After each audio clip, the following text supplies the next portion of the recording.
오늘도 하나님께서 저와 여러분이 주시는 말씀은 창세기 29장 1절 이하의 말씀을 통하여 야곱의 처가살이를 보라 하신다는 말씀의 제목으로 하나님의 말씀이 선포될 때 하나님의 목적, 계획, 뜻이 잘 들려져서 그 말씀에 순종할 때 주시는 참복을 마음껏 누리시는 저와 여러분들에게 주의 이름으로 축원합니다. 이제 에서 형의 장자권을 빼앗고 목숨이 더러우니까 외삼촌 집으로 도망가서 긴 여행 끝에 외삼촌을 만나는 그런 장면입니다. 이제 여기서부터 야곱의 파란만장한 인생사가 쭉 성경에 기록되어 있는데요. 성경에 한 사람의 인물을 나타내고 그 사람에 대해서 많이 기록한 것도 있고, 다윗 같은 경우는 사무엘 하서부터 열왕기상, 열왕기 하서 앞에까지 다윗의 이야기를 하잖아요. 그게 긴 이야기를 할 때는 그 사람을 통해서 하나님께서 많은 일을 하셨다, 이렇게 보면 되거든요. 그리고 여기 오늘 야곱도 지금부터 쭉 내려가 보면은요, 꽤 오랫동안 살아서 야곱에게 나타나는 일들, 이런 것들을 성경이 그대로 옮겨놨거든요. 성경의 인물처럼 이렇게 우리 살지는 못합니다. 그러나 성경의 인물들을 이렇게 잘 묘사해 놓은 것은요, 나도 저렇게 판단하고 저렇게 생각해야 되겠구나 하는 것을 알게 하는 거죠. 그 사건을 통해서. 신약 성경 앞에 복음서가 기록될 때 기록이, 내용이 약간씩 다 다르잖아요. 다른 것은 똑같은 예수님의 공생애를 바라본 눈으로 기록한 건데 왜 그게 다르냐. 그렇게 이 사람 눈에는 이렇게 보였다는 겁니다. 이 사람 눈에는 이렇게 보였고, 이 사람 눈에는 이렇게 보였고, 그리고 요한복음은 앞에 세 복음서보다는 또 완전히 다른 성격으로 예수님의 공생애를 기록하거든요. 이런 것들을 봤을 때 한 인물이 하나님과 어떤 관계를 유지하고 만들어가는가, 또 어떤 인물은 하나님과 어떤 관계를 이루고, 이런 것들을 초점으로 보면 되겠죠. 그리고 나와 하나님은 어떤 관계를 이루고 지금 관계하고 있는가, 여기서 좀 하나님 앞에 우리가 솔직할 필요가 있습니다. 다른 것, 성경에 있는 인물을 흉내낼 수도 없잖아요. 그러나 여기 인물과 하나님과 관계하는 그 관계를 우리가 배우면 되거든요. 오늘 이렇게 15절까지 우리가 본문의 말씀을 읽었잖아요. 16절에 보면은 라반의 두 딸이 있으니 형의 이름은 레아요, 아우의 이름은 라헬이라. 라헬은 알력이 부족하고, 이 말은 조금 못생겼다 그런 말입니다. 라헬은 곱고 아리따우니, 그렇죠? 그의 동생이 이쁘고 형이가 좀 못한데, 이걸 보고 이 외삼촌 집에 잘 왔구나, 노총각이 결혼할 수 생겼잖아요. 기대가 잔뜩 생긴 겁니다. 그리고 오늘 본문의 말씀에 보니까 여자가 양측으로 다닌다는 것, 고대의 그 힘든 일이거든요. 그 외삼촌 라반의 집에 일손이 굉장히 모자라는 겁니다. 그렇게 그 외삼촌이 양을 몰고 다니는 게 아니고 여자가 이 양을 친다 그러잖아요. 그래서 우물악에 막혀있는 돌을 힘 있는 사람이 와서 옮겨야만이 양떼에 물을 먹일 수 있는데, 여자니까 이걸 못 옮기잖아요. 그렇게 다른 사람들이 앞에 와서 옮겨놓은 상태에 와야지, 뒤늦게 와야지 그 우물에 물을 길러서 자기 양들에게 먹일 수 있는 거라. 그러니 이제 라반의 집 좀 딱하죠, 우선 이래 봤을 때. 그런 상황에서 16절과 17절이 족보가 되는 겁니다. 라반의 집에 갔더니 그 두 인물이 있었다. 그리고 이야기가 전개됩니다. 18절에 야곱이 라헬을 연애함으로 대답하되, 연애한다는 말에 좋은 마음이 생겼다는 거죠. 외삼촌의 작은 딸 라헬을 위하여 외삼촌에게 7년을 봉사하리다. 그러니까 한 달 동안 있어보는 동안에 라반의 마음에 속 들도록 야곱이 움직였겠죠. 그 수단이 좋은 사람이니까. 그럼 이건 정상적입니다. 사람이 사람에게 잘 보이려면은 노력하고 애써야 되지, 대면대면 해갖고 그 인연 받겠습니까? 하물며 하나님 앞에도 똑같습니다. 배만 부리고 누워갖고 땅바닥을 기면서 죽겠다 살겠다 해봐요. 열심히 땀 흘려 일하면서 하나님 왜 이렇게 힘들지요? 이렇게 이야기하면, 그래 조금 해봐. 그런 또 관계가 형성될 거 아닙니까? 그래서 성경은 게으르지 말라 하거든요. 열심히 일하라 합니다. 그 태성이 게을러갖고 어찌할 수 없는 사람이 있는가 하면은 부지런해갖고요, 하나님 허락보다 더 하는 사람도 있습니다. 더 하게 되면 이제 몸을 망치게 되는 거죠. 그거를 잘 조정할 수 있는 그런 지혜도 우리에게 필요하다. 그래서 요즘 제가 처음 신앙생활 했을 때 성경에 잠언이 31장까지 있다. 그렇게 한 달에 날수가 31일이니까 1일은 1장 보고 2일은 2장 보고 이렇게 해서 하루에 잠언서 한 장이라도 좀 읽어라, 이렇게 배웠잖아요. 그렇게 해서 31일 되거든 2장 읽고 뭐 이렇게 배웠는데, 그게 문득 생각이 나서 성경을 잘 안 읽거든요. 우리가 왕같은 제사장이 되고 난 뒤에 하나님께 제사장 타령은 마요. 왜 안 줍니까? 이거는 말하지만 하나님께서 왕이 되거들랑 하면서 솔로몬이 성전 봉헌식을 할 때에 하나님께서 응답하신 게 있잖아요. 그 중에 보면은 성경을 부지런히 읽도록 이렇게 말씀하시거든요. 그리고 또 신명기 32장 9절과 13절의 말씀에 내려가면요, 부지런히 읽을 뿐만 아니라 하나님을 경외하기를 배우고 가르쳐주라 이렇게 이야기합니다. 그래서 그게 하나님의 성경 통독 명령이거든요. 하나님 성경 읽으라는 겁니다. 그렇게 읽지도 안 하고 하나님께 직접 말하기를 기다리는데 그렇게 기다리면 안 돼요. 요즘 새 성경이라 하고 또 서울에 누가 십몇 년을 성경을 또 하나님 말씀하셔갖고 다 받아 적은 겁니다. 그래서 160권의 책을 만들어갖고 그걸 또 가르친다고 사람이 한 100여 명 이래 모인대요. 서울에. 그 내용을 보니까 좋은 말도 아서나죠. 얼마 전에 우리 시찰에 있었던 영광교회 목사님이 자기 교회에 여선지자가 있다. 여선지자가 있는데 하나님의 음성을 매일 밤마다 듣는다는 겁니다. 그래서 지금 받아 적고 있으니까 조금 있으면 새 성경이 나온다 하더니 그런 부류들이구나. 똑같습니다. 귀신은. 하는 짓이 똑같습니다. 봐요. 그게 시편의 말씀을 인용해서 예수님을 시험하거든요. 하나님의 말씀으로. 뛰어내려라. 이런 거 그때 시편의 말씀 그 뒤에 보면요. 마귀가 인용한 그 말씀 뒤에 보면은요. 자기 죽는다 소리가 있어요. 근데 그 앞에 두 절만 딱 이용해서 인용하거든요. 마귀도 하나님의 말씀 인용합니다. 그러니까 신천지가 이만희가 지만 또 요한계시록 해석을 하나님께 줬다 하고 자기만 떠들어대죠. 그래서 우리가 여기저기 끼웃거리다가 한 방에 가는 수가 있습니다. 이게 좋니 저기 좋니 하면서 제가 봤을 때는 제가 20년을 이 길을 오고 보니 성도들이 설교를 들을 수 있는 소양도 안 갖춰진 사람들이 너무 많거든요. 그게 뭐가 좀 준비가 됐을 때 우리 그렇잖아요. 대학 들어가면 전공을 하게 되잖아요. 전공을 배우기 전에 대학교에서는 교양 과목을 내놓습니다. 이게 적어도 이걸 전공하려 하면은 이 정도 교양 과목은 이수해야만이 네가 본래 전공할 수 있는 그 공부를 할 수 있다 하는 그런 내용이거든요. 우리 예수 믿음도 똑같습니다. 감격적으로 주님을 만났지만 교회의 일원이 됐지만 그거 다 된 게 아니잖아요. 그 이후부터 성화의 작업이 필요한데 그 성화는 반드시 하나님의 말씀에 순종이 필요하거든요. 그러면 하나님의 말씀에 순종한다는 것이 성경 공부입니다. 알아야 순종하죠. 모르는 사람이 어떻게 순종합니까? 그 순종이라는 틀 속에서 하나님을 배우고 예수님을 배우고 성령님을 만나고 말이야. 이미 오셨지만 다시 한번 인식하게 되는 이런 과정들을 거치면서 온전한 신앙인으로 성화되어 가잖아요. 그렇게 되어야 되는데 우리는 그냥 막무가내 구원받았으니까 다 끝난 것처럼 가르쳐버린 바람에 구원파를 이단으로 그렇게 만들었거든요. 기성교단에서. 자기들이 오직 예수 믿고 구원받는다니까 회개도 필요 없다 이렇게 가르치니까 강력한 예수의 피를 설명하다 보니 그렇게 된 거거든요. 초기에 이미 그런 이단들이 창고를 했거든요. 그러면 마귀가 그걸 얼마나 잘 활용하겠나 말이에요. 1000년이 지난 후에도 또 이용할 겁니다. 지금 2000년이 지났는데 활용하고 있는 걸 보면 주님 오실 때까지 가고 있을 겁니다. 그러면 그 휘말리는 사람이 어떻게 구원받을 백성을 할 수 있습니까? 이미 속아 넘어갔잖아요. 마귀의 자식이 됐잖아요. 또다시. 옛날에는 세상에 있었던 것 같은데 이번에는 교회 왔다가 다시 마귀의 자식이 된 거예요. 그럼 어떻게 구원받습니까? 구원 없습니다.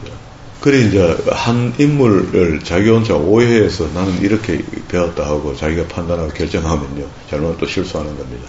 그래서 부지런히 하나님의 말씀을 배우되 성령께서 배운 말씀들을 잘 이해할 수 있도록까지 도와주시는 감각들을 다 갖춰서 언제든지 어디서든지 말씀을 들으면 아이고 이거 더 이상 들으면 안 되겠다고 나와야 돼요.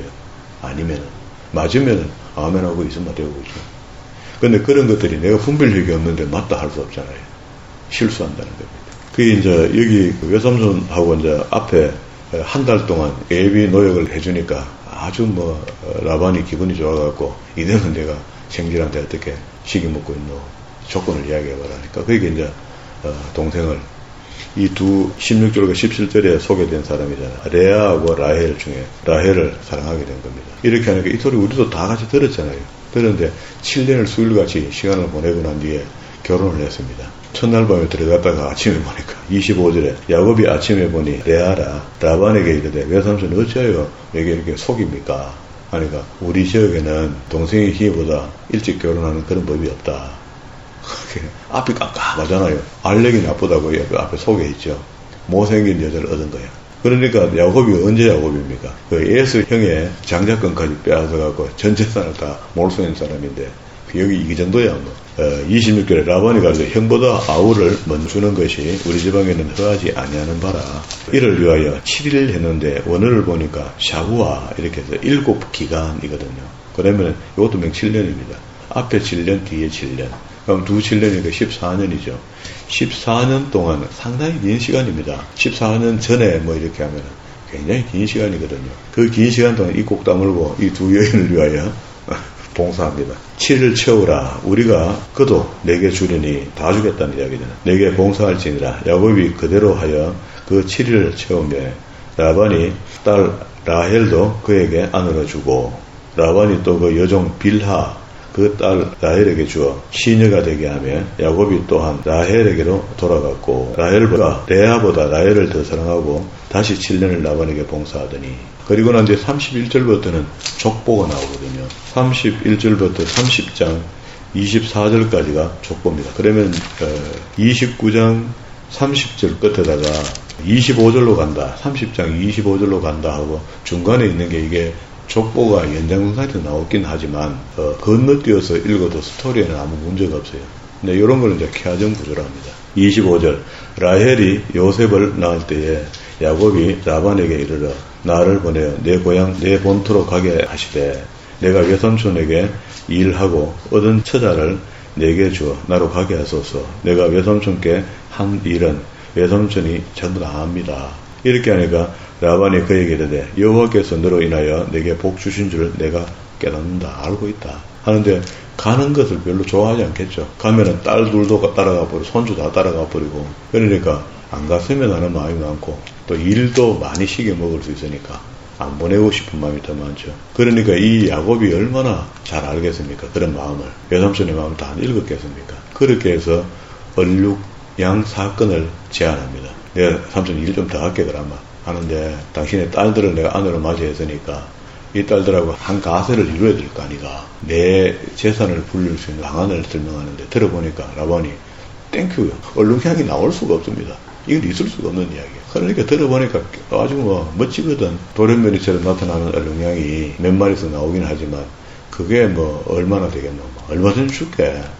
그렇게 하자 하고 눌러 앉춘 겁니다. 29장 31절에 보면은 여호와께서 레아에게 총이 없음을 보시고 그의 태를 여셨느니라. 라헬은 무자하였더라. 그렇게 자식이 없었다가 이제 결혼했으니까 아이들이 나는데요. 레아의 아들이 32절에 루벤이 낳고요. 4명의 아들이 나는데 그리고 33절에 시몬이 낳고요. 33절 후미에 그리고 34절 후미에 레위라 하였으니 그리고 35절에 유다라 하였고 그 생산을 멈췄더라. 레아가 낳은 아들이 4명입니다. 그리고 30장 1절 라헬이 자기가 야곱에게 아들을 낳지 못함을 보고 그 형을 투기하여 야곱에게 이르되 나로 자식을 낳게 하라. 그렇지 아니하면 내가 죽겠노라 하고 야곱이 라헬에게 노를 바라여 가로되 그대로 성태치 못하게 하시는 이는 하나님이시니 내가 하나님을 대신하겠느냐. 오늘날도 그냥 똑같은 것 같습니다. 이게 하나님이 주신 이 환경을 우리가 다 엉망으로 고장나게 만들어갖고 먹거리 이런 것들 사는 그 환경 이런 것들이 전부 다 나빠져갖고 환경이 나빠지면은 아이를 못 낳는 수가 많잖아요. 우리가 자처하는 것들이 많다. 그 라헬이 가로되 나의 여종 빌하에게로 들어가라. 그게 삼촌이 자기 시집갈 때 붙여준 그 몸종이겠죠. 빌하를 붙여줬는데 이것도 내 끼니까 빌하를 첩으로 가져 드리라는 거예요. 그래서 그가 낳은 아들을 내 아들처럼 얘기했다. 이런 생각을 했던 거야. 빌하가 낳은 아들이 6절 후미에 단이라 했다. 그러면 이제 레아가 낳은 아이가 4명이고요. 루벤, 시몬, 레위, 유다. 그리고 라헬은 태가 다쳤으니까 안 되는데 빌하를 통해서 낳은 아들이 6절 후미에 단, 그리고 8절 후미에 납달리. 됐죠. 두 사람이 더 나왔다. 그죠? 그리고 9절에 레아가 자기 생선을 멈춤을 보고 그 시녀 실바를 취하며 그러면 총 첫 본처까지 다 해가고 4명이다. 그죠? 그러니까 실바가 낳은 아이가 11절에 가시라 했고 13절 후미에 아셀이라 했죠. 그러면 총 4, 5, 6, 7, 8명이다. 그죠? 다시 17절에 하나님이 레아를 들었으므로 잉태하여 5째 아들을 야곱에게 낳게 했는데 그게 18절 후미에 아사갈, 그리고 20절 끝에 스불론 이렇게 낳게 되고 22절에 하나님이 라헬을 생각하신지라 하나님이 그를 들으시고 그 태를 여신 거로 그가 잉태하여 아들을 낳고 기도를 들었다 그런 말이죠. 동생이 태가 막혀 있다가 열려서 요셉을 낳게 된 거죠. 그래서 라헬을 더 사랑했다 그랬죠. 더 사랑했는데 그게 아들이 나와야 되는데 아들이 안 나오니까 야곱도 좀 마음이 아팠겠지. 그래서 요셉이가 그렇게 애절한 겁니다. 요셉이 없어져 봅시다. 엄부로 내려갔으면 좋겠다까지 이야기했거든요. 나중에 요셉이 동생 시몬이죠. 시몬 한 사람이 더 남았는데 이렇게 해서 야곱의 가족이 12가족으로 만들어지는 겁니다. 그러면 그 중간에 14절과 16절에 있는 이야기는 족보를 이야기하는 가운데 아이를 못 낳을 때, 낳을 때 하는 합한체가 등장했어요. 맥슈에 루벤이 나아가서 덜에서 합한체를 얻어다가 레아에게 드렸더니 라헬이 레아보고 그거 내놔라. 이게 합한체가 지금도 유대인들은 합한체를 먹는데요. 광야에 나가면은 민들레 비슷하게 생겼는데 큼직해요. 한 이만합니다.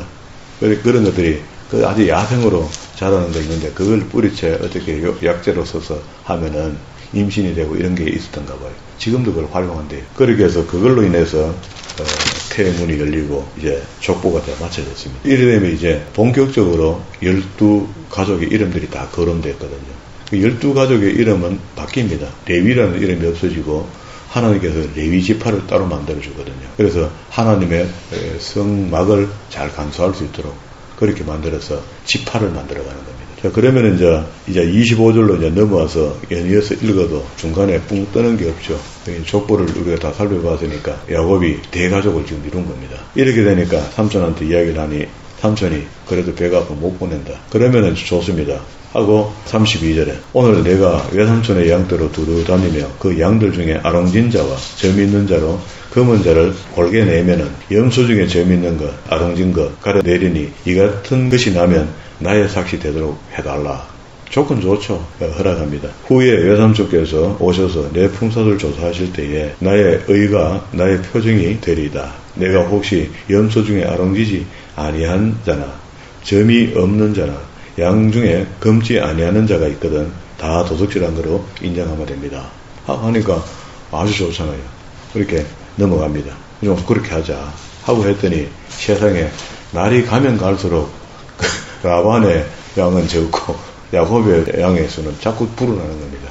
그래서 어떻게 했는지 한번 보세요. 37절에 야곱이 버드나무, 살구나무와 신풍나무, 푸른 가지를 취하며 그것들을 껍질을 벗겨 흰 무늬를 내고 그 껍질 벗긴 가지를 38절에 세워 양떼에 향하여 하며 물을 먹이러 올 때 그때 새끼를 베게 만들어서 나는 새끼들이 전부 다 얼룩얼룩하게 나오도록 그렇게 만들었는데 그래서 41절에 실한 양이 새끼를 뵐 때 야곱이 개천에다가 양의 눈에 그 가지를 두어 양으로 그 가지 곁에서 새끼를 베게 하고 약한 양이면 그 가지를 두지 아니하였으니 외삼촌 양들은 삐리삐리한 것만 남고 지금은 또 색깔도 이상한 데다가 튼튼하기도 튼튼하고 이런 것들이 났어요. 그리고 난 뒤에 31장 1절에 야곱이 들은 라반의 아들들의 말이 야곱이 우리 아버지의 소유를 빼앗고 우리 아버지의 소유로 인하여 이같이 거부가 되었다 하는 보고를 합니다. 야곱이 라반의 안색을 본즉 자기에게 대하여 증거 같지 아니하더라. 여호와께서 야곱에게 이르시되 내 조상의 땅에 내 족속에게로 돌아가라. 내가 너와 함께 있으리라 하십니다. 그게 처음에 출발할 때 베델에서 하나님께 예배한 사건이 있죠. 그리고 난 뒤에 하나님께서 너와 동행하겠다 약속했고요. 야곱은 또 서운했죠. 그런 과정들을 통해서 여기서 한 20년간 세월을 보내다가 거부는 되었는데 여기서도 여호와의 이름이 한 번도 안 나와요. 세월은 긴데 물론 결혼 짧게 이렇게 압축해놨지만 자식이 이만큼 생기는데도 불구하고 거의 하나님 이야기 안 하고 그렇게 삽니다. 살다가 이제 위기가 다가오니까 하나님께서 알게 하는 거죠. 떠나라, 여기 있으면 안 된다 하고 때를 알려주는 겁니다. 저는 이 말씀을 볼 때 물론 제일 주관적인 겁니다. 모든 일에는 때가 있다고 생각해요. 그게 그 때에 내가 어떤 액션을 취하는가, 그게 하나님이 기뻐하시는 액션을 취하는가 아니면은 사람이 기뻐할 수 있는 액션을 취하는가, 거기에 인생의 판가름이 나는 것 같아요. 그래서 우리가 짧으면 70, 길면 80이라는 한정된 기간을 살아야 되는데 꽤 외도하고 있다가 휙 둘러가 오니까 손실이 나죠, 인생이. 그러니까 다시 출발하려고 하니까 힘들죠. 그거는 감수해야 됩니다. 우리가 외도했다고 하기 때문에. 아니면 진짜 처음부터 쪽바로 갔으면은 뭐 문제가 있겠습니까? 그게 하나님과 동행했으면 문제가 있겠습니까? 그래서 지금 우리가 동행한다는 것은 꽤 우리가 여러 번 외도했다가 돌았기 때문에 이 길이 좀 척박하고 힘들어도 하나님 앞에 뭐 어떻다 저렇다 할 말이 사실 없거든요. 체면이 없거든요. 없는데도 힘들면 또 그래 됩니까? 하나님 나한테 왜 합니까? 하고 도전적인 기도하죠. 그런 기도하면 안 됩니다. 우리가 입으로 고백하잖아요. 전능하신 하나님이라 하잖아요. 천지를 창조했다잖아요. 하늘과 땅 외에 더 이상 뭐가 있습니까? 그걸 만드신 분인데 그분에게 우리의 모든 정권을 맡겨야 되지. 부분적으로 맡겨놨다가 좋은 거 있으면 내가 하고 이런 신앙관을 갖고 있으면 그는 하늘에 복받기 상당히 힘듭니다. 하나님이 최우선순위가 돼야 돼요. 무의식 의식 속에서도 항상 하나님이 내한테는 최일순위다. 내 자식보다도 더 일순위다. 내가 가지고 있는 금고보다도 더 일순위다. 내가 갖고 있는 통장보다도 더 일순위다. 이게 원천적으로 내 속에 정리가 안 되어 있으면요. 양다리를 거치고 어떻게 삽니까? 우리 마음이 그렇지 못해갖고 두 사람을 함께 사랑할 수 없거든.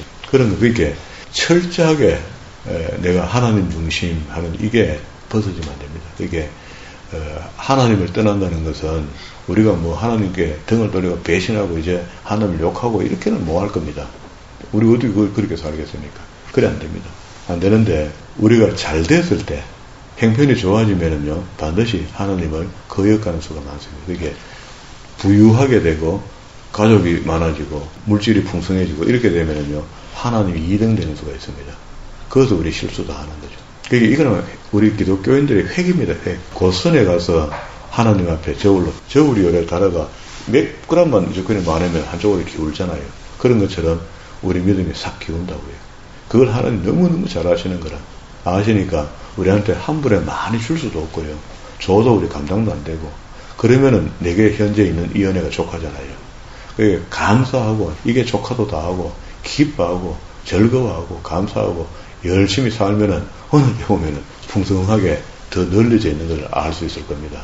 그게 그런 마음이 없이는요 하나님이 주시는 복은 못 받습니다. 우리가 노력해서 땀 흘려서 하루 일당을 조금 더 높일 수는 있을지 몰라도 그래 갖고는 부자 안 되거든요. 우리가 살면서 생각이 조금 바뀌어서 하나님과 반하는 생각 할 수 있습니다. 했다면 그 순간 돌아와서 하나님께 영광을 나타낼 수 있는 그런 사람이 회복이 돼야 됩니다. 지금도 이 야곱도 거부가 되고 난 뒤에 외삼촌의 위협을 느끼니까 하나님 딱 피게 됩니다. 하나님이 나한테 얼룩얼룩한 양을 만드는 방법까지 가르쳐줬다고 그때 이야기하거든요. 그러니까 라반이 나중에 가족들 추적해 오잖아요. 추적해 올 때 하나님께서 돕죠. 야곱과 함께 한다 했으니까 3일 길을 앞에 갔으니까 좁혀졌잖아요. 뒤에 따라온 사람이. 그때 하나님께 라반에게 꿈으로 현몽하잖아요. 너 야곱에게 선악간에 입도 대지 마라. 딱 한마디 합니다. 그게 하나님이 도우시는 그런 거죠. 나는 내가 이렇게 안 될 것 같아도 나는 별로인 것 같아도 그게 하나님 중심으로 사는 사람은 결정적인 순간에 하나님이 돕게 되어 있습니다. 그런 믿음을 영위하고 또 그런 믿음으로 살아서 많은 사람들 앞에 하나님을 바르게 믿고 사는 사람은 저런 복을 받는구나 하는 것을 많은 향기로 나타내며 살아가는 저와 여러분 되기를 주의 이름으로